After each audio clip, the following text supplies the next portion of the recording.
എല്ലാവർക്കും നമസ്കാരം. ഇന്ന് ഞാൻ വന്നിട്ടുള്ളത് വളരെ ഈസി ആയിട്ട് ചെയ്യാൻ പറ്റുന്ന ഒരു സ്വിസ് റോളിൻ്റെ റെസിപ്പി ആയിട്ടാണ്. വാനില സ്വിസ് റോളാണ് ഞാനിന്ന് കാണിച്ചു തരുന്നത്. ഈ ഒരു റെസിപ്പി ഇന്ന് ഞാൻ ചെയ്യുന്നത് ഓവൻ ഇല്ലാതെയാണ്, ഫ്രൈങ് പാനിലാണ് ചെയ്യുന്നത്. അപ്പോൾ ആർക്ക് വേണമെങ്കിൽ ഇത് ഈസി ആയിട്ട് തയ്യാറാക്കി എടുക്കാം. അതുപോലെ തന്നെ നോൺ സ്റ്റിക്കിൻ്റെ പാൻ വേണമെന്നില്ല. അപ്പോൾ ഈ ഒരു കേക്കിന് വേണ്ടി ഒരുപാട് പേര് റിക്വസ്റ്റ് ചെയ്തിട്ടുണ്ടായിരുന്നു. ഇനി ഈ ഒരു കേക്ക് ഓവനിൽ ചെയ്യുന്ന രീതി ഞാൻ ഇനി എപ്പോഴെങ്കിലും അപ്ലോഡ് ചെയ്യുന്നതാണ്.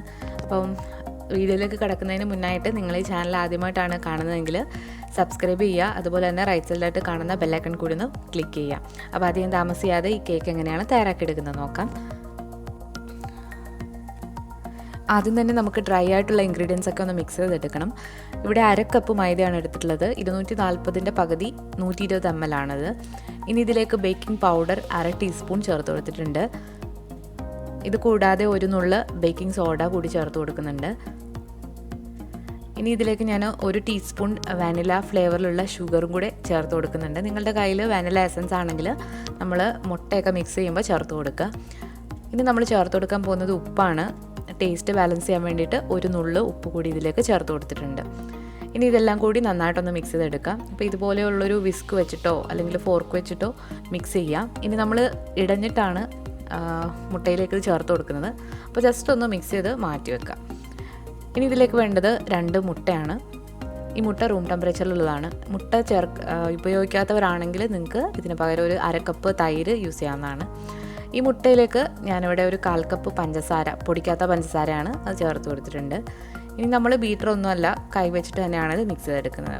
അപ്പോൾ ഇതുപോലെ ഒരു വിസ്ക് ഉണ്ടെങ്കിൽ അങ്ങനെ, അല്ലെങ്കിൽ തടിത്തവിയോ വെച്ചിട്ട് മിക്സ് ചെയ്യാവുന്നതാണ്. അപ്പോൾ നന്നായിട്ടൊന്ന് മിക്സായി വന്നിട്ടുണ്ട്. ഇനി ഇതിലേക്ക് നമ്മളൊരു 3.5 ടേബിൾ സ്പൂൺ വെജിറ്റബിൾ ഓയിലാണ് ചേർത്ത് കൊടുക്കുന്നത്. സൺഫ്ലവറോ കനോളയോ ഏത് ഓയിൽ വേണമെങ്കിലും ഒഴിച്ചു കൊടുക്കാവുന്നതാണ്. ഇതല്ലാന്നുണ്ടെങ്കിൽ നിങ്ങൾക്ക് ബട്ടർ ഉരുക്കിയിട്ടും ഒഴിച്ചു കൊടുക്കാം. അപ്പോൾ ഇതുകൂടി നന്നായിട്ടൊന്ന് മിക്സ് ആക്കിയതിന് ശേഷം നമ്മളിതിലേക്ക് ചേർത്ത് കൊടുക്കാൻ പോകുന്നത് തൈരാണ്. ഇതൊരു 3.5 ടേബിൾ സ്പൂൺ റൂം ടെമ്പറേച്ചറിലുള്ള തൈര് അല്ലെങ്കിൽ ബട്ടർ മിൽക്ക് നിങ്ങൾക്ക് ചേർത്ത് കൊടുക്കാം. ഇത് ചേർക്കണമെന്ന് നിർബന്ധമില്ല. കേക്ക് നല്ല മോയിസ്റ്റായി കിട്ടാൻ വേണ്ടിയിട്ടാണ് ഞാനിത് ചേർക്കുന്നത്. ചേർത്തില്ലെങ്കിലും കുഴപ്പമില്ല.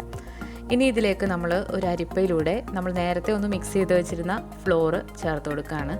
അപ്പോൾ 2 തവണകളായിട്ട് അരിച്ച് ഇതിലേക്ക് ചേർത്ത് കൊടുക്കുകയാണ്. അപ്പോൾ ഒരേപോലെ ബേക്കിംഗ് പൗഡറും ബേക്കിംഗ് സോഡയൊക്കെ കട്ട കെട്ടാതെ കിട്ടാൻ വേണ്ടിയിട്ടാണ് ഇങ്ങനെ ചെയ്യുന്നത്. അപ്പം ആദ്യത്തെ പകുതി ചേർത്ത് കൊടുത്തിട്ടുണ്ട്.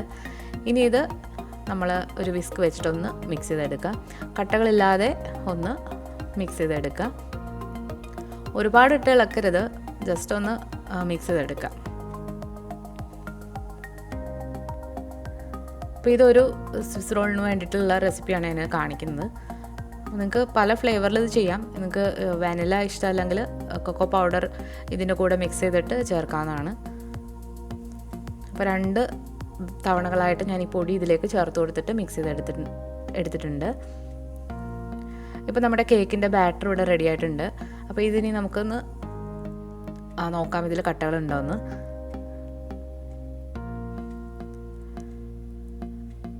കട്ടകളൊന്നും ഇല്ലാതെ നന്നായിട്ട് വന്നിട്ടുണ്ട്. അപ്പോൾ ഇനി നമ്മളിത് സ്റ്റൗ ടോപ്പിലാണ് ചെയ്യുന്നത്. അപ്പോൾ ഇതിന് പറ്റിയൊരു പാത്രം എടുക്കുക. നിങ്ങളുടെ കയ്യിൽ ഏത് സൈസിലുള്ള പാത്രമാണോ അത് എടുക്കുക. ഞാനിപ്പോൾ ഇത് വലിയൊരു പാത്രമാണ് എടുത്തിട്ടുള്ളത്. അപ്പോൾ ഇരുമ്പിൻ്റെയാണ്. അപ്പോൾ അതിലേക്ക് കുറച്ച് നെയ്യൊന്ന് തടവി കൊടുക്കുകയാണ്. ചെറിയ പാത്രമാണെങ്കിൽ 2 തവണകളായിട്ട് ഈ ബാറ്റർ ഒഴിച്ചു കൊടുക്കാം. ഇനി ഇതിലേക്ക് ഞാനൊരു ബട്ടർ പേപ്പർ ഇതുപോലെ റൗണ്ടിൽ കട്ട് ചെയ്തിട്ട് ഇതിലേക്ക് വെച്ച് കൊടുക്കുന്നുണ്ട്. അപ്പോൾ ഇരുമ്പിൻ്റെ പാത്രമായതുകൊണ്ട് ഒരുപാട് ചൂടാകും. മീഡിയം ഫ്ലെയിമിൽ താഴെയാണ് തീ വെക്കേണ്ടത്. വളരെ കുറച്ചിട്ട് മാത്രം തീ ഇടുക. അപ്പോൾ പെട്ടെന്ന് ഇളകി വരാൻ വേണ്ടിയിട്ടാണ് ഞാൻ ഈ ബട്ടർ പേപ്പർ വെച്ച് കൊടുത്തത്. അപ്പോൾ നോൺ സ്റ്റിക്ക് ആണെങ്കിൽ ബട്ടർ പേപ്പർ വെക്കേണ്ട ആവശ്യമില്ല.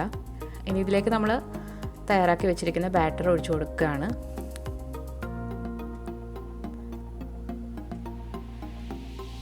മുഴുവൻ ബാറ്ററും ഞാൻ ഇതിലേക്ക് ഒഴിച്ചു കൊടുക്കുകയാണ്. അപ്പോൾ ചെറിയ ഫ്രൈങ് പാൻ ആണെങ്കിൽ 2 തവണകളായിട്ട് നിങ്ങൾക്ക് ഒഴിച്ചു കൊടുക്കാവുന്നതാണ് ബാറ്റർ. അപ്പോൾ ബാറ്റർ ഒന്ന് നിരത്തി കൊടുക്കുകയാണ്. അപ്പോൾ തീ വളരെ കുറച്ചിട്ടാണ് ഞാൻ ഇട്ടിട്ടുള്ളത്. ഇത് പെട്ടെന്ന് തന്നെ ബേക്കായി കിട്ടുന്നൊരു കേക്കാണ്. അതുകൊണ്ട് ആദ്യ സമയമൊന്നും എടുക്കില്ല. തീ ഒരുപാട് കൂട്ടിയിട്ടാൽ അടിഭാഗം കരിഞ്ഞു പോകും. കേക്ക് ഉള്ളു ഭാഗം നന്നായിട്ട് വേവില്ല. ഇനി ഇതുപോലെ ഒരു ഗ്ലാസിൻ്റെ ഹോളുള്ള ഒരു അടപ്പം വെച്ചിട്ടാണ് ഞാൻ അടയ്ക്കുന്നത്. ഈ ഒരു കേക്ക് ബേക്ക് ആകാൻ വേണ്ടിയിട്ട് 15 മുതൽ 20 മിനിറ്റ് വേണ്ടി വരും. അപ്പോൾ നിങ്ങൾ 15 മിനിറ്റ് ആകുമ്പോൾ തന്നെ മൂടി ഓപ്പൺ ചെയ്ത് നോക്കിയതിന് ശേഷം ടൂത്ത് പിക്ക് ഇട്ട് നോക്കുക. അപ്പോൾ നമ്മുടെ കേക്ക് ഏകദേശം ബേക്കായി വന്നിട്ടുണ്ട്. നമുക്കിനി ഒരു ടൂത്ത് പിക്ക് ഇട്ടെന്ന് നോക്കാം.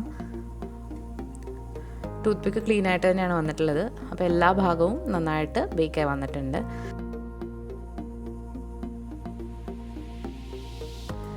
ഇനി നമുക്ക് ഫ്രൈങ് പാനിൽ നിന്ന് മാറ്റിയിട്ട് ഒരു ബട്ടർ പേപ്പറിലേക്ക് നിരത്തി കൊടുക്കാം.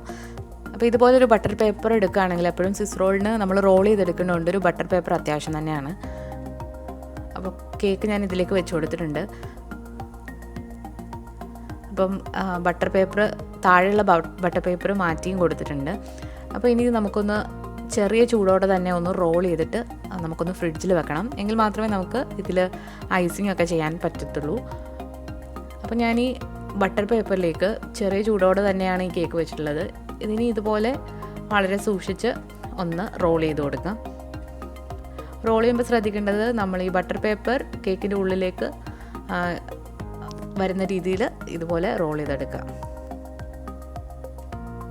അപ്പോൾ ചൂടോടെ തന്നെ ചെയ്യുകയാണെങ്കിൽ നമുക്ക് നന്നായിട്ട് റോൾ ചെയ്തെടുക്കാനായിട്ട് പറ്റും. അപ്പോൾ നല്ല ടൈറ്റായിട്ട് തന്നെ ഇതുപോലെ റോൾ ചെയ്തതിന് ശേഷം നമുക്കിതിൻ്റെ രണ്ട് സൈഡും നന്നായിട്ട് ടൈറ്റായിട്ടൊന്ന് മുറുക്കി വെക്കാം.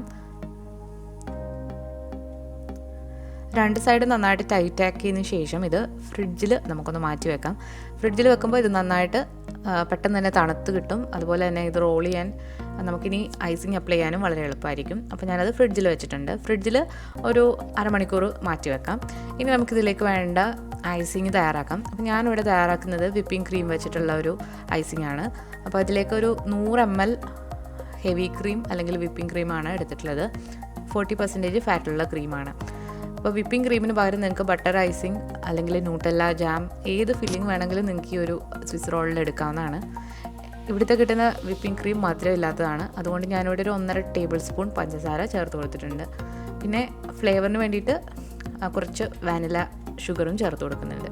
ഇതിനി ഒരു മിക്സിയിലോ അല്ലെങ്കിൽ ഇതുപോലെ ഒരു ഹാൻഡ് ബ്ലെൻഡർ വെച്ചിട്ടോ നന്നായിട്ട് വിപ്പ് ചെയ്തെടുക്കുക. ഈ വിപ്പ് ചെയ്യുന്ന വീഡിയോ ഒക്കെ ഞാൻ ഒരുപാട് അപ്ലോഡ് ചെയ്തിട്ടുണ്ട്. അപ്പോൾ ഇത് ചെറിയ സ്പീഡിലിട്ട് നന്നായിട്ട് വിപ്പ് ചെയ്തെടുക്കുക.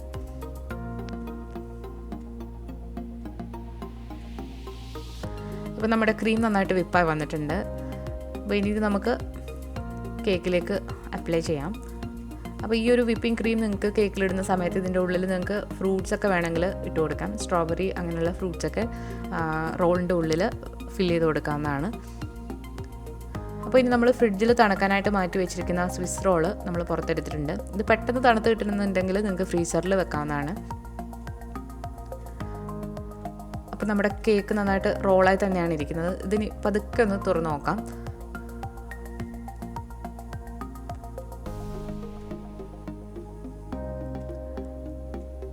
ഇനി നമുക്ക് നമ്മൾ തയ്യാറാക്കി വെച്ചിരിക്കുന്ന വിപ്പിംഗ് ക്രീം ഇതിലേക്ക് ഇട്ട് കൊടുക്കാം. കുറേശ്ശെ എടുത്ത് ഇതിലേക്ക് നമുക്ക് അപ്ലൈ ചെയ്യാം. കേക്ക് നല്ല മോയിസ്റ്റ് ആയിട്ടുള്ളൊരു കേക്കാണ്. അപ്പോൾ അതുകൊണ്ടാണ് കുറച്ച് വിണ്ട് കീറിയിട്ടുണ്ട്. അത് സാരമില്ല, കാരണം നമ്മൾ ബട്ടർ പേപ്പർ എടുക്കുന്നത് കൊണ്ട് നമ്മൾ തണുത്ത് കഴിയുമ്പോഴത്തേക്ക് ഇത് കട്ട് ചെയ്തെടുക്കുമ്പോൾ യാതൊരു പ്രശ്നവും വരില്ല. അപ്പോൾ വിപ്പിംഗ് ക്രീം നമ്മളിതിലേക്ക് ഇട്ട് കൊടുക്കുകയാണ്. ഒരുപാട് കൂടിപ്പോകരുത്. ഒരുപാട് കൂടിയാൽ നമ്മളിത് റോൾ ചെയ്യുമ്പോൾ ഇതിൻ്റെ പുറത്തേക്ക് ചാടാനുള്ള ചാൻസ് ഉണ്ട്. അപ്പോൾ ഒരു മീഡിയം തോതിൽ ഇതിൽ ഇട്ട് കൊടുക്കാനായിട്ട് ശ്രദ്ധിക്കുക. അപ്പോൾ 100 ml വിപ്പിംഗ് ക്രീം ഇതിലേക്ക് കറക്റ്റാണ്. അപ്പോൾ വിപ്പിംഗ് ക്രീം എല്ലാം ഇട്ട് കൊടുത്തതിന് ശേഷം വീണ്ടും ഇതുപോലെ മടക്കിയെടുക്കുക. മടക്കുമ്പോൾ കുറച്ച് വിണ്ട് കീറിയാലും പ്രശ്നമൊന്നുമില്ല, കാരണം നമ്മൾ ഇത് റോൾ ചെയ്യുമ്പം അത് കറക്റ്റായിട്ട് ഇരുന്നോളും. നമ്മൾ ഓവനിൽ ചെയ്തെടുക്കുകയാണെങ്കിൽ ഒന്നും കൂടി നല്ല പെർഫെക്റ്റായിട്ട് ഇത് കിട്ടും. വലിയ നമ്മൾ പാനിലിട്ടാണ് ബേക്ക് ചെയ്തെടുക്കുന്നത്. അപ്പം നമുക്ക് അത്യാവശ്യം നല്ല പെർഫെക്റ്റായിട്ട് തന്നെ ഓവനിൽ ചെയ്യുകയാണെങ്കിൽ കിട്ടും. അപ്പോൾ അതിൻ്റെ റെസിപ്പി ഞാൻ എന്തായാലും ഒരിക്കൽ അപ്ലോഡ് ചെയ്യുന്നതാണ്. അപ്പോൾ ഇനി ഇത് വീണ്ടും ഇതുപോലെ രണ്ട് സൈഡ് നന്നായിട്ട് ടൈറ്റാക്കിയതിന് ശേഷം ഫ്രിഡ്ജിൽ തണുക്കാനായിട്ട് മാറ്റി വെക്കാം. ഒരു അരമണിക്കൂർ മുതൽ 1 മണിക്കൂർ വരെ ഒന്ന് മാറ്റി വെക്കുന്നത് നല്ലതായിരിക്കും.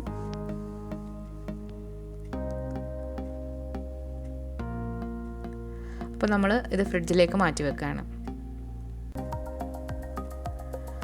ഇതിപ്പോൾ ഒരു അരമണിക്കൂറൊക്കെ കഴിഞ്ഞിട്ടുണ്ട്. നമ്മുടെ സ്വിസ് റോൾ ഇവിടെ നമ്മൾ പുറത്തെടുത്തിട്ടുണ്ട്. ഇനി ഇത് നമുക്കൊന്ന് കട്ട് ചെയ്തിട്ട് ഒന്ന് കാണിക്കാം. അപ്പോൾ കട്ട് ചെയ്യുന്നതിന് മുന്നായിട്ട് ഇതിൻ്റെ 2 സൈഡിലും ഉള്ള കുറച്ച് നമ്മളൊന്ന് കട്ട് ചെയ്ത് മാറ്റും. അപ്പോൾ ഈവനായിട്ട് അതായത് ഒരേപോലെ മുറിക്കാൻ വേണ്ടിയിട്ട് നമ്മൾ 2 സൈഡ് ഇതുപോലെ ഒന്ന് കട്ട് ചെയ്ത് മാറ്റുന്നുണ്ട്.